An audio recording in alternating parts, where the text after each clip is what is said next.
While Ghostlore is definitely more casual compared to other ARPGs, it still has many functions and mechanics that aren't obvious, especially on your first playthrough. So here are some tips I wish I had known earlier that can save you a lot of time and regret. We currently have 4 item and compound glyph rarities. Grey items have no stats on them. Blue items can have up to 2 stats. Yellow ones up to 4 stats. And purple ones up to 6. The other item with a rarity attached to it are simple glyphs.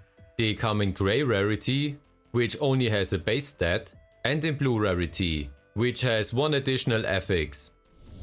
After you finish the story, you will unlock Hellgate Island. This guy at the entrance will give you access to the Hellforge.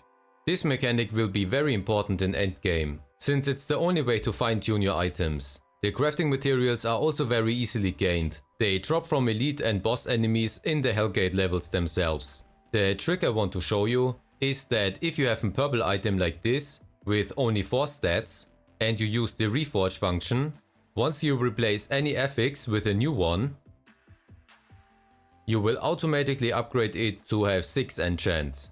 Therefore, don't discard items just because they have fewer enchants initially. You can easily unlock their full potential. And the same also works for your compound glyphs.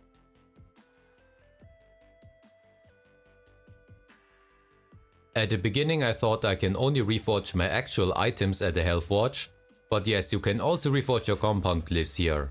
The only thing that you cannot reforge are simple glyphs.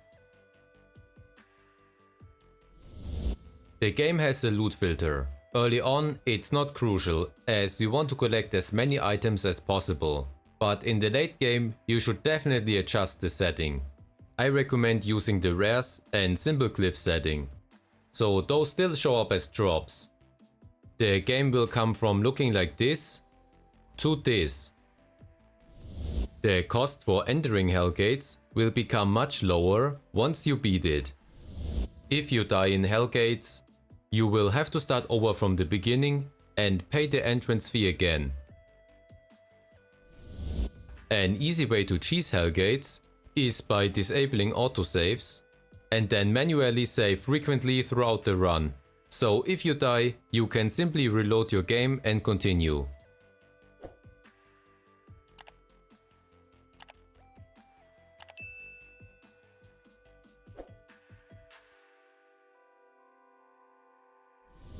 You don't need to put your skills on your skill bar to use them. As long as they are slotted on the grid and have a trigger attached, they will be activated. Speaking of skills, you can only combine them horizontally and not vertically. The same applies to your skill modifiers. The modifiers I apply vertically and horizontally are applied to the skill. But if I put one here for example, it doesn't count towards it. So keep that in mind. If you place one active skill next to another, then the first one won't benefit from the upcoming skill modifiers. But the skill modifier in between applies to both. But the value gets halved.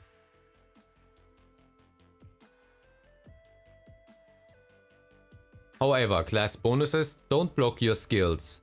And each of them even has a modifier attached. That also applies to your skills. So don't forget to take advantage of that. Also, not every modifier applies to your active skills. When you hover over a skill, you can see which one are active. Green ones apply, while grey ones do not. Elemental effects can be very beneficial, like giving you a dot source and even freezing enemies in place. So I try to utilize all 4 of them in any build.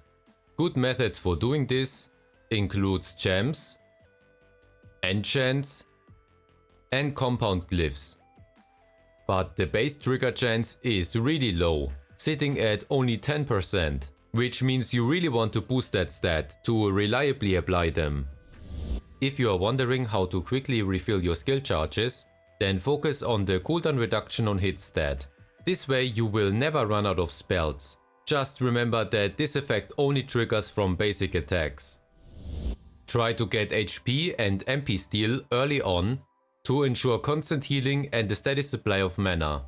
The best way to obtain these are through enchants on your weapon, enchants on your compound glyphs, and the Moko compound glyph itself. To use class bonuses, you need to use 4 skills or skill modifiers from the same class to unlock the slot. Just make sure to also socket the class bonus on your crit, or it won't apply. If you are curious about the effects of certain on-hit effects, like Fury or Awareness, then hover over the stat on your character sheet to see the details. At level 15, you unlock your second class, at level 30, your third class, and by level 50, you will have unlocked the entire grid for your active skills and glyph slots. After level 50, each level up increases your HP and mana. To obtain upgrade materials for your items and glyphs, check your commodity cube for Alkahest. Right click on it, then left click on the item you want to destroy to get your crafting materials. Speaking of crafting materials, don't forget to go to the blacksmith regularly to increase your item level as much as possible, since that will also increase the value of the affixes. And yes, you can also increase the item level of your compound glyphs. And even your simple glyphs. The item level doesn't affect usability. You can give a level 62 item to a new character and they can use it even if they are just level 11. This means once you reach the endgame with one character, leveling up additional ones will be a breeze. Reskill books are super expensive, making it hard to respec your character while leveling. However, with this mod on Steam, respecs only cost 1 coin, plus all vendors have 999 of every consumable available, and you will automatically loot hell ingots, which is very handy. So don't be afraid to use this mod. You can remove it at any time without affecting your save file. Attack speed only affects your basic attack, and cast speed only affects your skills. When you are in endgame grinding for hell nodes, you might want to turn off the loot filter. There is a good chance that you have missed quite a lot. Invest in a gem bag early on, otherwise you will struggle with inventory space.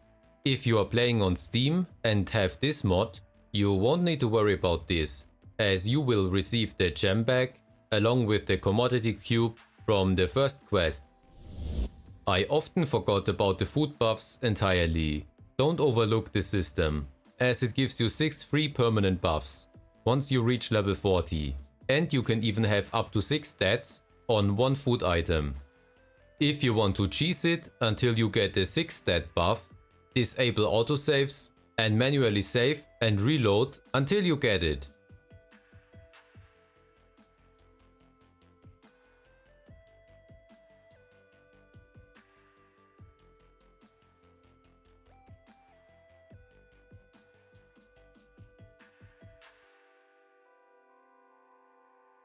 And if the buff you're looking for isn't available, complete a map or mission and return to find it restocked. Also, the buffs themselves are higher in value the higher your level is, so replace them frequently. If you struggle with the amount of ingredients required, then don't ignore the sparkling areas throughout the maps. Each one contains a food item. Additionally, at the beginning of a map, there will be a vendor selling food items. In the endgame, when you have plenty of coins and can easily create new maps in the Institute, you can simply buy out the vendor at the start of each run. Lastly, don't forget to use the Alt key on your keyboard when you hover over items or food buffs to see the stat potential. If you have any questions, just ask me in the comments down below. And don't forget to like and subscribe, it's free and it really helps out my channel.